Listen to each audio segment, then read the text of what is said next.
Inafis Polresta Samarinda Rabu siang menggelar olah TKP di Pondok Pesantren di Bugerejo, Sungai Pinang, Samarinda. Peristiwa bermula dari tewasnya seorang guru ponpes di tangan dua santrinya yang masing-masing berusia 17 tahun. Saat kejadian, warga mengaku mendengar suara pukulan keras dan sempat mengira ada yang membunuh ular.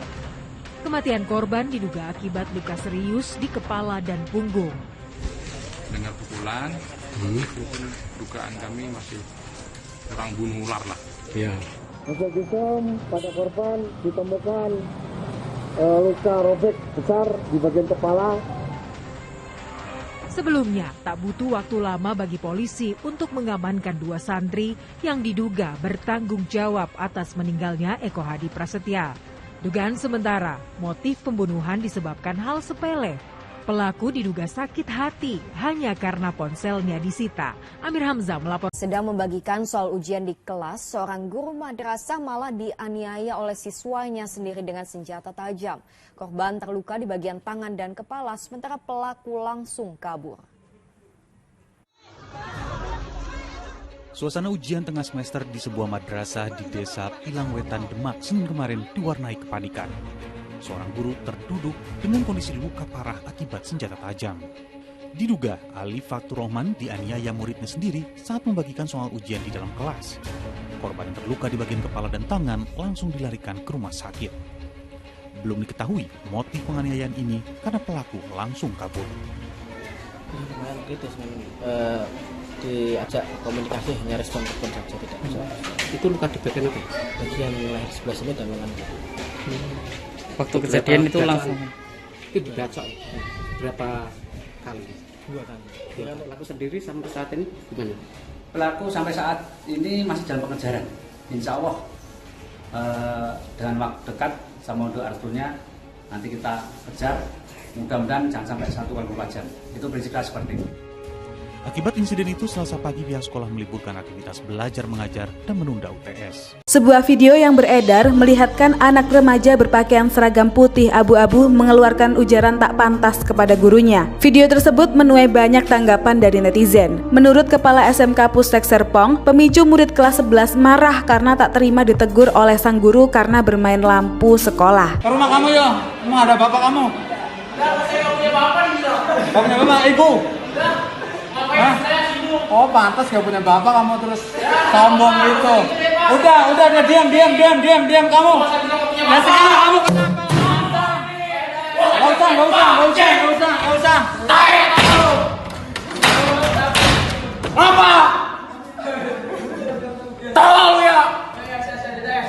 Peristiwa miris ini menjadi peringatan bagi kita semua akan pentingnya menghormati guru dan memperlakukan mereka dengan sebaik-baiknya. Ingatlah, guru adalah pahlawan tanpa tanda jasa. Beliaulah yang memimpin dan mendidik generasi muda berikutnya. Sudah seharusnya kita memberikan perlakuan yang layak dan hormat untuk membentuk masa depan yang lebih cerah. Dalam hal ini peran orang tua pun juga sangat dibutuhkan. Orang tua adalah guru bagi anak-anaknya. Sudah selayaknya orang tua menanamkan pemahaman etika dan moral terhadap anak sedini mungkin untuk membentuk karakter yang lebih baik.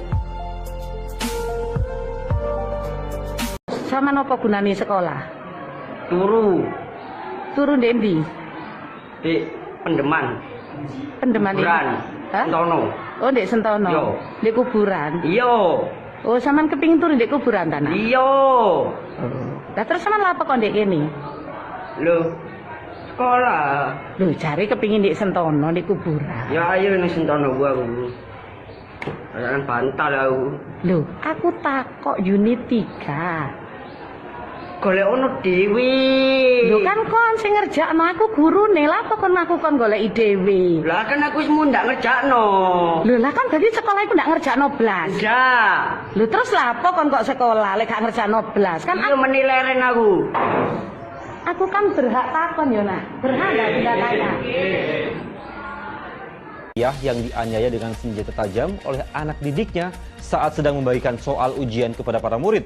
Motifnya diduga karena sakit hati gara-gara mendapatkan nilai ujian yang jelek. Seorang guru terduduk lemas di depan pintu kelas menanti pertolongan dari guru lain untuk membawanya ke rumah sakit.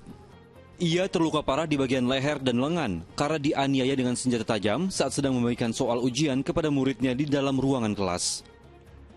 Terduga pelaku adalah anak didiknya. Setelah melakukan pembacokan, senjata tajamnya dibuang di lapangan sekolah. Remaja laki-laki berusia 17 tahun itu pun langsung melarikan diri. Pada saat itu guru sedang mengajar, memberikan pelajaran di ruang 7, di kelas 7.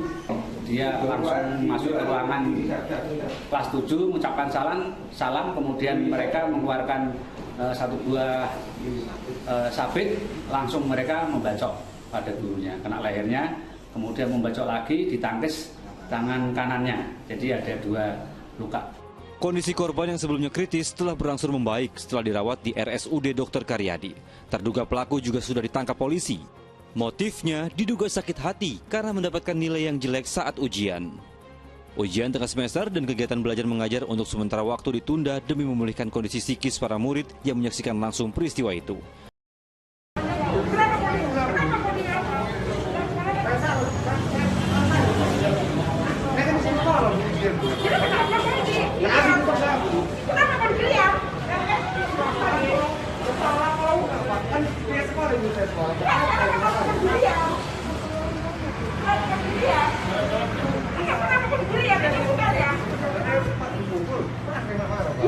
Siapa yang mukul kamu?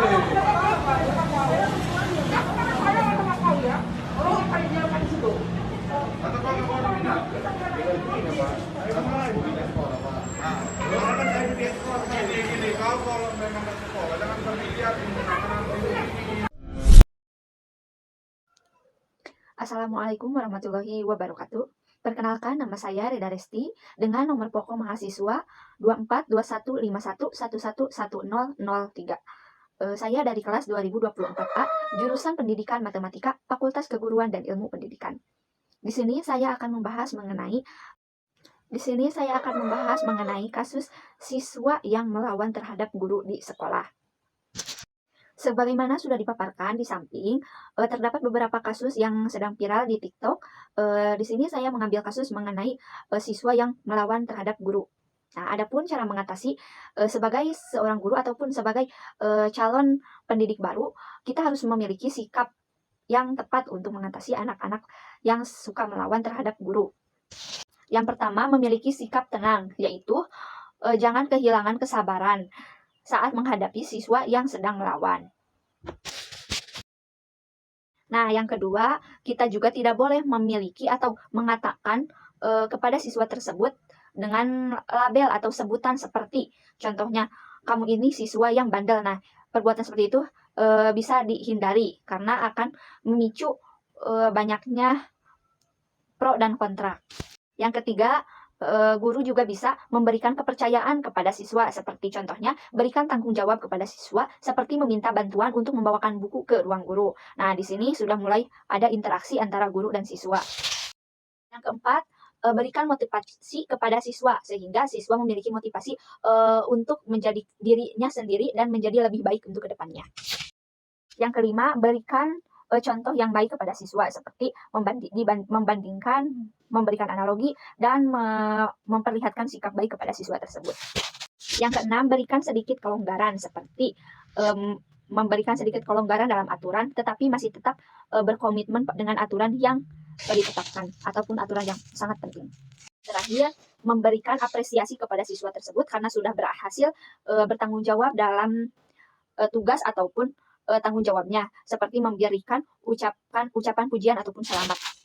Adapun sikap-sikap yang harus diterapkan kita sebagai siswa terhadap guru ataupun dosen, yaitu mengucapkan salam saat bertemu.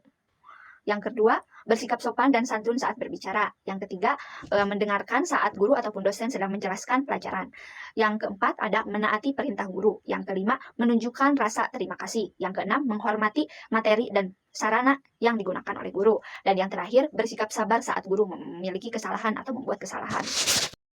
Melihat kasus-kasus di samping, sikap siswa terhadap guru sangatlah tidak patut dicontoh ataupun tidak patut diperbuatkan di sekolah, karena sikap tersebut tidak layak dan tidak boleh dilakukan di sekolah.